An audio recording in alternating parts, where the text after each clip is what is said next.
పట్టాభి మీద చేసిన దాన్ని దాడి అంటారు, చంద్రబాబు గారి ఇంటి మీద చేసిన దాన్ని దాడి అంటారు, పార్టీ ఆఫీస్ మీద చేసిన దాడి అంటారు, బోండా ఉమా మీద మాచర్లో చంపబోయింది దాడి అంటారు, గుడివాడలో బోండా ఉమాని చంపబోయింది ఆ రోజు దాడి అంటారు. మీరు రోడ్డు కట్టంగా టెంట్ వేసుకొని మీ ఇష్టం వచ్చినట్టు లోకేష్ గారిని బూతులు తిడుతుంటే, చంద్రబాబు నాయుడు గారిని బూతులు తిడుతుంటే, మీకు అన్ని సమాచారం మీకు ఇచ్చి చర్చకు సిద్ధము అని అన్నా కూడా తిడతా ఉంటే మేము వెళ్ళి అడ్డుకుంటే దాని దాడా? మేము అడుగుతున్నాం. నిన్న చేశారు మీరు.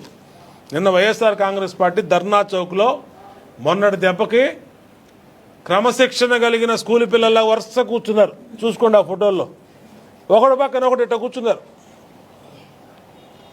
కూర్చొని ధర్నా చేసుకున్నారు. ఎవడ నిల్లాడా? మేమేమన్నా అన్నావా? వాళ్ళు ఊసెత్తామా? అంటే ఎక్కడ మెట్టాలో అక్కడ మొట్టితే మీకు క్రమశిక్షణ వస్తుంది. లేకపోతే రోడ్డు మీద అచ్చోసిన ఆంబోతుల్లాగా రోడ్డు మీద పడతారు. మీ ఫ్యాన్ గుర్తు తీసేసి గొడ్డలు గుర్తు పెట్టుకోండి, బెటరు. గొడ్డల పార్టీ అని ఎలాగో ప్రజలు అంటున్నారు, గొడ్డలు గుర్తు పెట్టుకోండి. హ్యాపీగా మీ పని మీరు చేసుకోండి. మేము ఏదైనా తప్పు చేసామంటే ప్రతిపక్షంగా మీరే ఎత్తు చూపించండి, తప్పులేదు. కానీ ఏమీ లేని దానికి ఆగం చేసి కులాల పేరు, మతాల పేరు, మెడలు ఉంచుతా, కాళ్ళు ఉంచుతా, కాళ్ళు ఎరగొడతా. ఆడంటాడంట ఎవడో నత్తిపండుగాడు తెత్త అనుకుంటా, మేము అధికారంలోకి వస్తే కాళ్ళు పట్టుకున్నా వదలం అన్నాడండి. అరే బాబు, నువ్వు ఇప్పుడు కాళ్ళు పట్టుకున్నా నేను అనుకుంటే బోండా ఉమా కాళ్ళు పట్టుకున్నా ఒక్క క్షణం పట్టదు నిన్ను వదలకుండా ఉరికిచ్చి ఇచ్చేయటానికి. గుర్తుపెట్టుకో. గుణదలు రావడం మాకు సమస్య కాదు. నువ్వు ఎక్కడ పట్టుకుంటే ఎక్కడ కనబడి పట్టుకోవడం మాకు సమస్య కాదు. మేము అనుకుంటే నువ్వు ఎంతరా, నీ బతుకెంత? నేను రౌడీజం చేశాను. రౌడీజం చేస్తే నువ్వు ఉంటావు, తిరుగుతావు బయట? నువ్వు స్వేచ్ఛగా ఇలాగ వస్తావా? నువ్వు స్వేచ్ఛగా లెన్ని సెంటర్లోకి వచ్చి బోండా ఉమా మెడలోంచి అని ఉంచుతా అని చెప్పి మళ్ళీ మీరు అక్కడి నుంచి వెళ్తారా? కాబట్టి బోండా ఉమా ఎప్పుడు పద్ధతిగా ఉన్నాడు.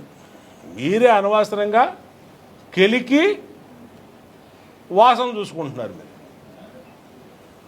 నేనేదో నా పని నేను చేసుకుంటూ ఇవాళ నా నియోజకవర్గం టాప్ 175 నియోజకవర్గాలు టాప్ 10లో 8th ప్లేస్లో ఉంది నా నియోజకవర్గం. ప్రజల సమస్యలు పరిష్కరించడంలో కానీ, వచ్చిన గ్రీవెన్స్ని పరిష్కరించడంలో కానీ, డెవలప్మెంట్లో కానీ, ఏ వీధికైనా వెళ్ళండి. ఎవరైనా ఏ మీడియాని సర్వే చేయండి, వైసీపీని సర్వే చేయమను, సాక్షిని సర్వే చేయమను, ఎవరైనా సర్వే చేయమను. నేను ఎవరు అవసరంలో, మా పార్టీ వాళ్ళు కూడా వదలు. మీరు ఎవరినంటే చెప్తారా? ప్రజలకు అందుబాటులో ఉంటున్నాం. పొద్దున్న సాయంత్రం రోజు 24 నెలలు అయింది అధికారంలోకి వచ్చి. డోర్ టు డోర్ తిరగమంటే కాళ్ళు అరిగిపోయేలో తిరుగుతున్నాం. డోర్ టు డోర్ ఒక్క చోట ఎక్కడికి వెళ్ళినా బ్రహ్మరథం పడుతున్నారు ఆరతలు ఇచ్చి. అలాంటిది మా ప్రభుత్వం మీద వీళ్ళు మాట్లాడతారు. నారా లోకేష్ మీద మాట్లాడతారు, చంద్రబాబు నాయుడు గారిని తిడతారు. ఏంటి పద్ధతి? కాబట్టి ఇవాళ మళ్ళీ మీడియా సమావేశం పెట్టాం. ఈ మీడియా సమావేశం సాక్షిగా నేను చెప్తున్నా, మీరు హద్దు మీరవాకండి, పరిధిలో ఉండండి. మీకు రాజ్యాంగం చట్టం కల్పించినటువంటి మీ నిరసనలు, మీ మాటలు చట్టబద్ధంగా చేసుకోండి. మీరు మొన్న గొడవైంది రోడ్డు మీద పెడితే, నిన్న మీరు ధర్నా చౌకులు చేసుకున్నారు. ఎవరు అనలేదు కదా మిమ్మల్ని. మేము 5 సంవత్సరాల పాటు ప్రతిపక్షంలో ఉన్నాం. మొన్నటిదాకా 19-24 మధ్య మేము ధర్నా చౌకులు చేసుకున్నాం. అసలు విజయవాడ పోలీసు కూడా ఆలోచన చేయాలి.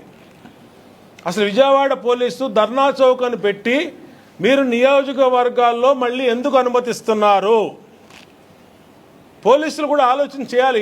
ఇలాంటి రెచ్చగొట్టే మాటలు మాట్లాడుతూ ఉంటే మీరు పశ్చిమ నియోజకవర్గం పోనీ పని చేయండి, పశ్చిమ నియోజకవర్గం ధర్నా చౌక్ పెట్టండి, పోనీ తూర్పు నియోజకవర్గంలో కూడా ధర్నా చౌక్ పెట్టండి.